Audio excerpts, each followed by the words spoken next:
तो बड़ा स्वाद लग रहा है यार, भूख लग गई देख के। करमवीर, कहाँ को चले हम चले हैं वापस नेपाल, नीमा दाई के पास। हम यहाँ चेकिंग हो रही है पोस्ट पे, टुमलिंग post.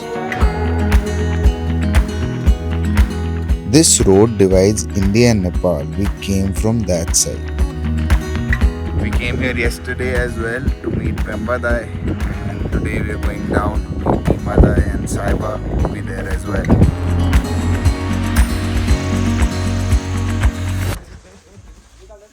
Hello, how are you? Phone is out. Yes, always. नमस्ते अम्मा, कैसे हैं आप? कैसे हैं आप? इन्होंने हमारा बहुत ख्याल रखा है।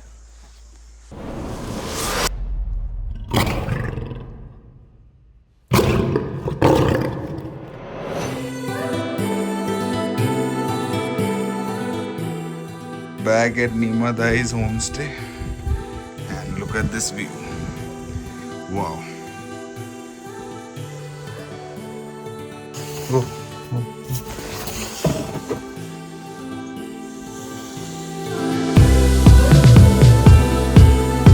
But this story isn't just about where we are staying. It's also about someone who connects truly. She is Saiba Rana, one of the founder of Colonel Hathi. I'm originally from Kathmandu, but now I've been happily married in India for the past 2 years. We've been going around exploring a lot of wildlife places around India and Nepal, and that's how we stumbled upon this place. So right now we're here in Ilam, Nepal.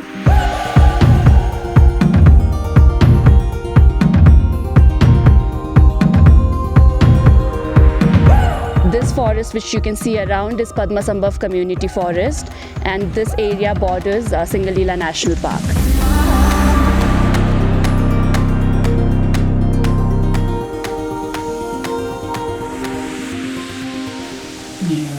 यही Padmasambhava forest में आता है। यही Padmasambhava forest में आता है। तो कितना लोग होगा इस पद्मसंभव फॉरेस्ट की कम्युनिटी में? कम्युनिटी में हाँ, पूरा कितना लोग होगा? 20-25 और पूरा कितना लोग रहता होगा? 30-40 टोटल लोग होगा इस फॉरेस्ट में।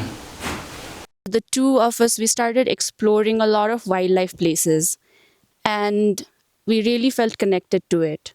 And that was when we thought that, it would be really nice to share the same experiences with other people who has a similar mindset and who feels connected to nature, but they do not have enough knowledge how to go about it. So that was when we decided to start Colonel Hathi. When we were thinking about the names for our company, we came across this name Colonel Hathi because it's a character from Jungle Book, and also my father-in-law is a retired colonel, and he's one of the backbones to why we got into wildlife tourism.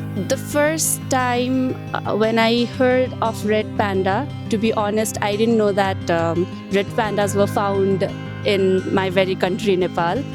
And when we stumbled upon this place, I could never get over it. तो ये आप red panda trekking कब से कर रहे हो? तो आपका पूरा दिन कैसा रहता है ट्रैकिंग में? कितने बजे उठते हैं? 6 बजे सुबह 6 बजे उठते हो और जंगल में कितने बजे जाते हो? 7 बजे। और कितने बजे तक ट्रैक करते हो? 2-3 बजे। 6 बजे तक करता हूँ, 2-3 बजे। अब मैं 2022 के बाद ही आया हूँ। इससे पहले तो मैं ट्रैकिंग में नहीं था। उससे पहले मैं इंडियन फौज में था। 26 साल का सर्विस करके उसके बाद मैं कोविड के बाद घर में बैठा। उसके बाद इस ट्रैकिंग में रेड पांडा नेटवर्क में आया गया।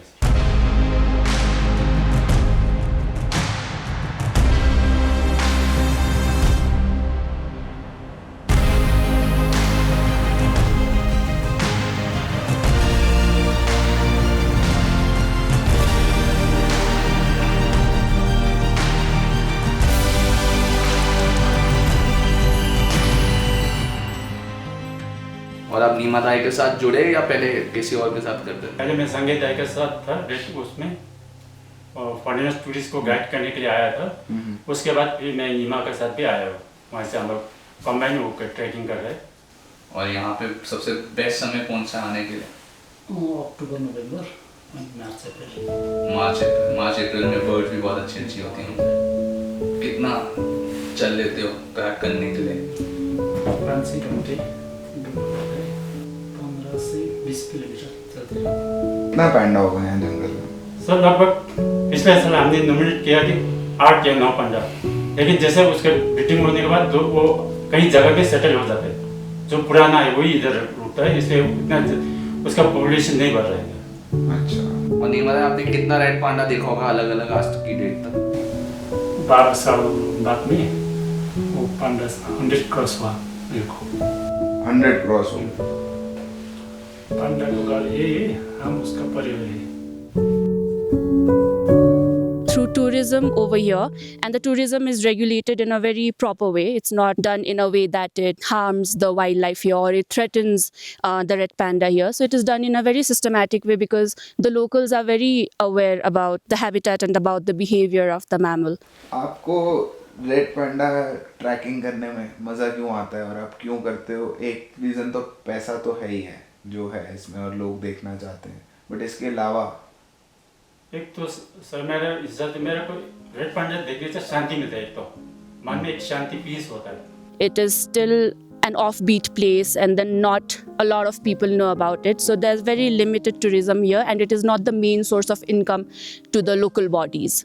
Draw the line between over tourism and systematic tourism and be regulated in a proper manner. It would bring a positive outcome towards the conservation of the mammals here, the conservation of the wildlife, fauna and flora of this landscape, because the forest is not only about red pandas. Red pandas are the primary known mammals over here, but apart from red panda, there are a lot of mammals that are active here. You have clouded leopards, you've got leopards, black bear, marten, deers, you've got more than 250 plus bird species, and you also have a lot of indigenous flora species over here which are not explored.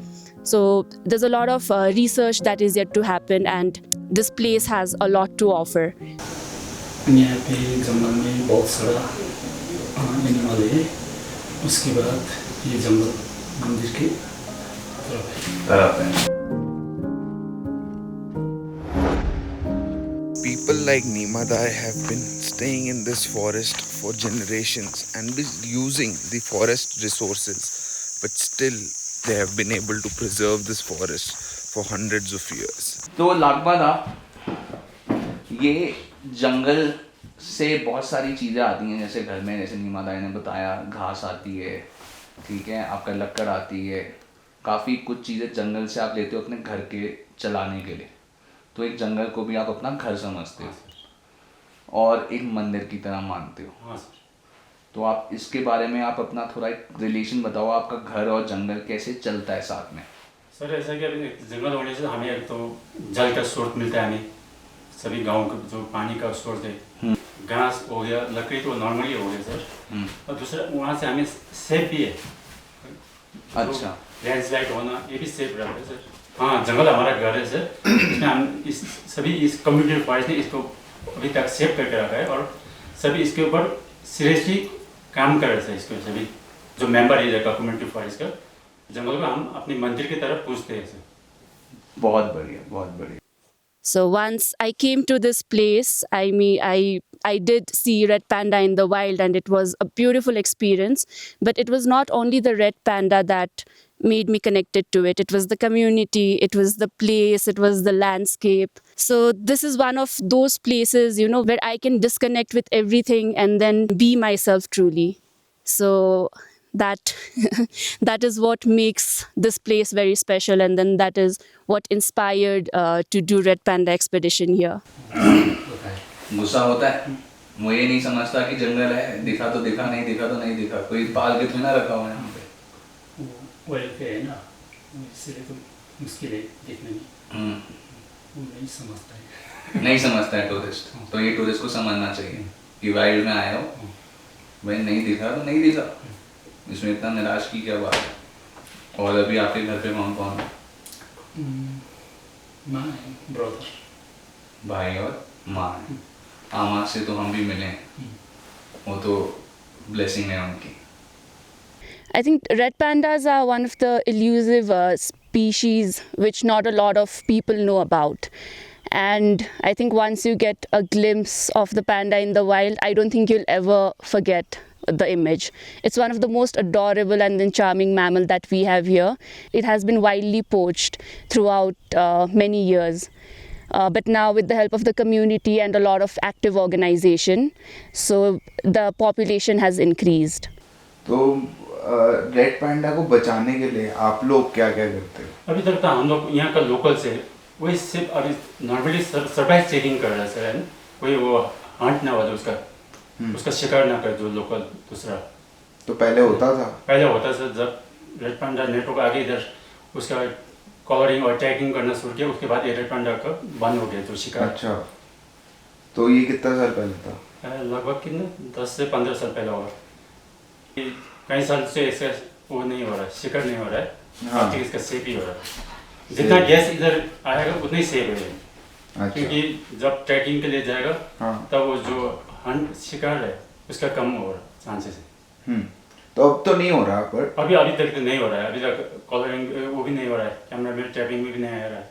तो आप लोग निगरानी रखते हो पूरे? सभी इधर local का उसका निगरानी है, इधर का सभी का जंगल में नहीं जाने से भी वो पता चल ही जाता है शिकार हो रहा है कि नहीं हो रहा है। मेन प्रॉब्लम वो डॉग का होता है। रेड पांडा को कुत्ता भी मार सकता है, जो लोकल्स ने पाल रखा है कुत्ता, जो पालतू कुत्ता है वो रेड पांडा को मार सकता है। तो अब पोचिंग होता है अभी भी? नहीं होता है। अब तो बंद हो गया होगा। पहले कितने साल पहले पोचिंग होता था? 10 11 में 10 11 में 11-12 तक होता था, मतलब 12-13 साल पहले होता था। तो आपने खुद देखा है? देखा है वो। तो क्या उसका मरा हुआ डेड बॉडी देखा है या पूंछ देखा है, खाली सर देखा है, कैसे मिलता है? डेड बॉडी मिलता है जंगल में, पांडा का डेड बॉडी।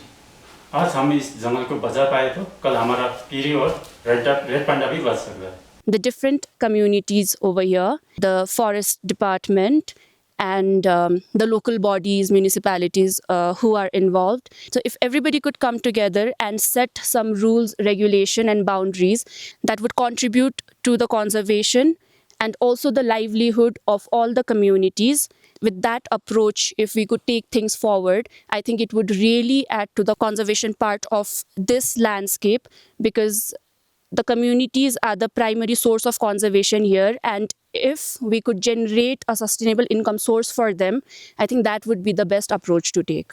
अगर आप रेड पांडा होते और बोल सकते हैं तो आज की डेट में इंसानों से क्या कहते हैं? तो मैं सभी मानव जाति को ये बोलता था कि मेरे को डिस्टर्ब मत करना। अब अगर मेरे को देखने आया है तो सिर्फ 5 या 10 मिनट देखो, उसमें शांत हो गए वापस चले जाओ।